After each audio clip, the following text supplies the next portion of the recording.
So beautiful Isha जी आज हमारे साथ साड़ी में प्रेजेंट हैं जो कि बहुत ही ब्यूटीफुल लग रही है साड़ी में। तो सबसे पहले मुबारक एंड जपनाम। जपनाम जपनाम। सो बताइए कि तकरीबन दिन में कितनी बार बोलती हैं जपनाम?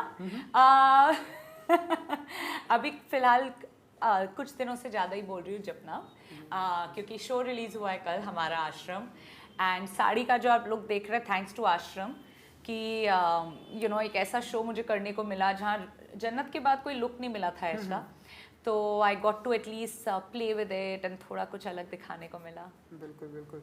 सो कैसा रहा एक्सपीरियंस?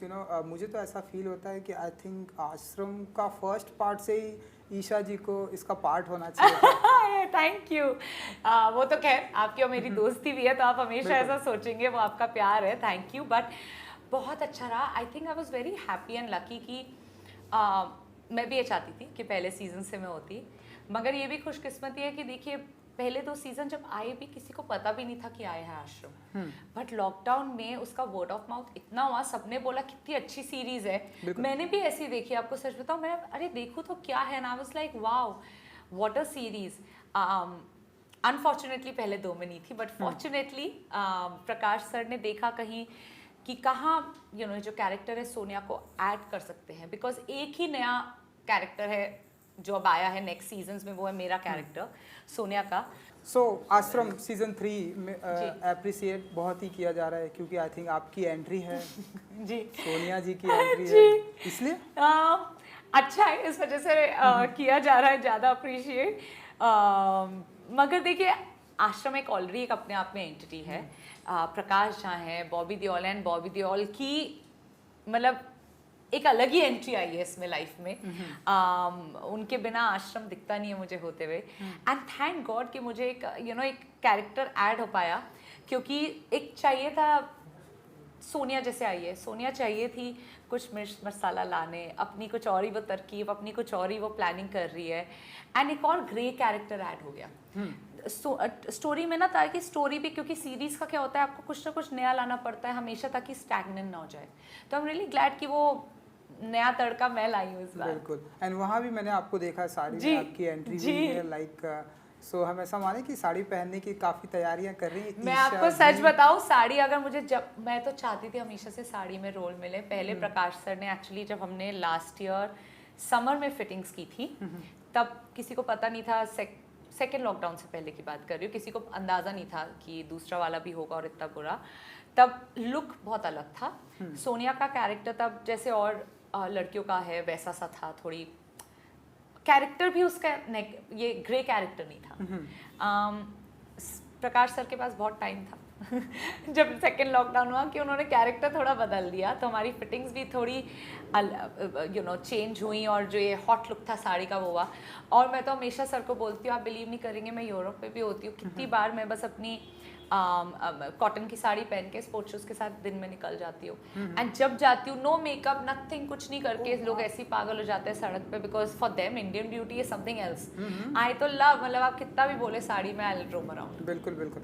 एंड मेरा भी ऐसा पर्सनल पॉइंट ऑफ व्यू है कि लड़कियां आई थिंक कुछ भी पहन ले, लेकिन जो खूबसूरती की साड़ी में आती है, oh my God. Thank you. नहीं, आई नो आपने मुझे आते ही सबसे पहले बोला, क्योंकि आप तो हमेशा ही, बिल्कुल मैं बोला ना इतने साल से हम दोस्त हैं, आप हमेशा मुझे मिलते हैं और हमेशा बोलते हैं, बट आई एग्री आज आपने पहली बार मुझे साड़ी का स्पेशली बोला। बिल्कुल। तो मेरी तो हमेशा देखिए, और आई थिंक हिंदुस्तानी औरत साड़ी में इतनी अच्छी लगती है कि मेरे इतने फॉरेनर दोस्त है, सब लड़कियां साड़ी, इंडिया आते उन्हें सूट नहीं पहनना, लहंगा नहीं पहनना, उन्हें साड़ी पहननी है, क्योंकि वो खूबसूरती हिंदुस्तानी औरत की साड़ी ही है।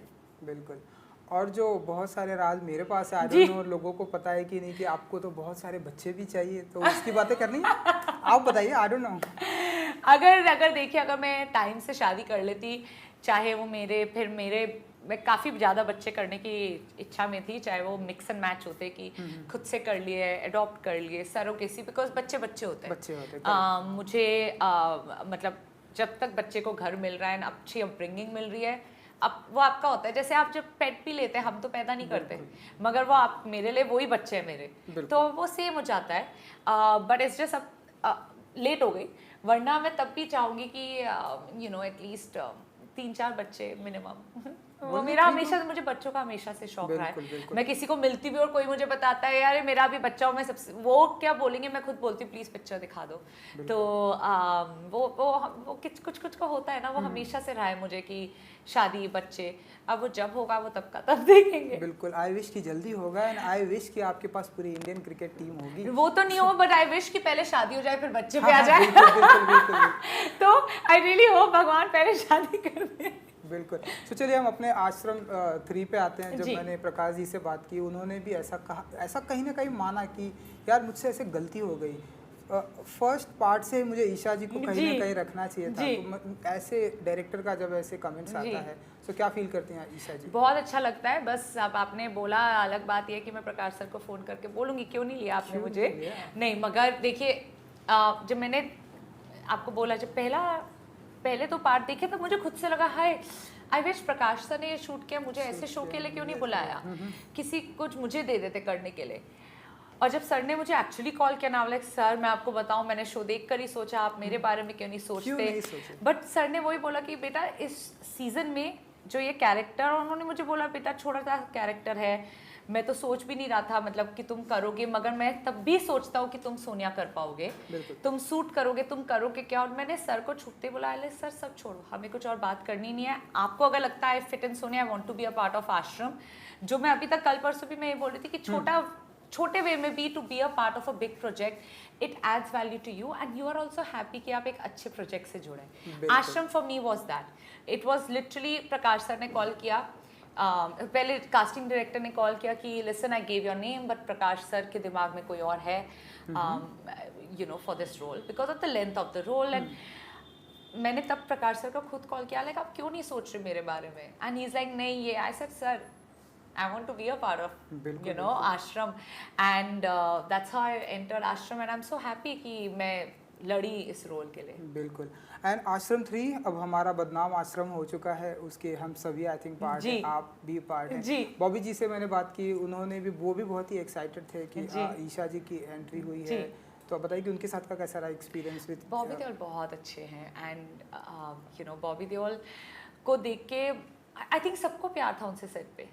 हर मर्द, हर आदमी, हर औरत, हर बच्चा, बच्चे थे ही नहीं हमारे सेट पे मगर वो इस वजह से भी he is a you know जिसे हम बोलते हैं ना blue blood, no blue blood, वो उनके अंदर ना वो तहजीब और वो इज्जत देना लोगों को वो है, वो आपको पता चलता है कि वो सालों से सिखाया क्या, वो जो देखते हैं ना वो अपने घर परिवार में वही सीखते हैं, वो उनका देख के पता चलता है, जो वो रिस्पेक्ट देते हैं हर एक को। एंड बहुत ही कमेंडेबल है कि बॉबी जैसे इतने शाय इंसान एक बाबा निराला जैसा रोल कर रहे हैं। दैट्स व्हाट शोज कि आप अच्छे क्या एक्टिंग का आप में वो है, क्योंकि otherwise is a very reserve person, very knowledgeable, but वो बातें उनकी अलग होती है जब हम उनसे करते हैं। एंड देन सेट पे he is playing that cunning man, you know that lustful man, गलत आदमी, बदनाम। एंड वो मतलब बॉबी देओल को अगर मैं सोचूं एक शब्द जो उनकी लाइफ पे कभी मैं नहीं यूज़ करूंगी वो है बदनाम। वो अलग बात है कि वो आश्रम से जुड़े तो इसलिए वो शब्द उनसे जुड़ा है। बिल्कुल। एंड लोगों को पसंद भी आ रही है, मैंने भी देखी, मुझे बहुत पसंद आई। एंड अब जो है हम देख रहे हैं कि ईशा जी बिजनेस वुमेन भी बन गई हैं। तो आप बताइए कि आने वाले दिनों में हम और क्या क्या देखेंगे, लाइक बिजनेस वुमेन भी हैं तो बिजनेस में कहाँ पर आपका देखेंगे, एंड फिल्में भी हमने सुना है कि बहुत सारी कर रही हैं आप। जी, तो अभी फिल्म जो एकदम नेक्स्ट में शूट करने जाऊंगी जुलाई एंड में, यूके में शूट है, इट्स अ साइकोलॉजिकल थ्रिलर। तो उसके लिए मैं बहुत एक्साइटेड हूँ। Thank you. तो इट्स डिफरेंट है अगेन, एंड राज के बाद से आई बीन ट्राइंग कि ऐसी कोई और मुझे फिल्म मिले, नॉट हॉरर, बट जब मैं खुद से देखती हूँ ना साइकोलॉजिकल थ्रिलर, मुझे वो ज़्यादा स्केयर करता है rather than watching horror. Because horror ऐसा नहीं होता, बट उतना नहीं डराता। साइकोलॉजिकल थ्रिलर आपको ज़्यादा डराता है, मुझे खासकर। तो ऐसी it's a very interesting role, क्योंकि मुझे कुछ करना है and it's very interesting to do. तो अभी फिलहाल वो है मेरा which I can talk about, क्योंकि वो हमारी इमीडिएट शूट है, अब उसकी प्रिपरेशन शुरू हो जाएगी और 2 हफ्ते बाद। एंड बिजनेस में there are few things that I am doing. I am actually got into no, I won't say it's actually the main business that I'm doing, but one of the things that I've got into, I've expanded myself into restaurant तो India में नहीं है। Dubai में? Dubai में भी नहीं है, अभी GCC में है, जो खुले अभी बहरीन में खुलने वाला है, and Riyadh में end of the year, and yeah, so it's exciting. It's Spanish restaurant called Tatel, तो वो वहाँ पे खुल रहा है, तो उसका they made me the brand partner, तो that's exciting. Wow, superb. I wish कि ईशा जी के सारे प्रोजेक्ट दुनिया के हर कोने में कहीं ना कहीं ऐसे। I really hope and I really hope जब भी आप मेरे रेस्टोरेंट और I think और 6 महीने में खुल जाएंगे समर के बाद, कि आप जा पाए, क्योंकि मेरा another reason to be a part of a restaurant like this was कि इंडिया में तब भी हर रेस्टोरेंट में आपको वीगन ऑप्शंस नहीं मिलते, तो मैं चाहती हूँ हर क्यूजीन में वीगन ऑप्शंस लाना, you know, that'll be something new, तो hopefully you can be I would love to have you someday at the restaurant. बिल्कुल। एंड जो आपकी फिल्में भी आ रही है, हम सभी चाहते हैं कि हमेशा डिफरेंट अंदाज में ईशा जी अपने ऐसे अवतार को ऐसे प्रेजेंट करते रहे। थैंक यू सो मच हमसे बात करने के लिए। Thank you.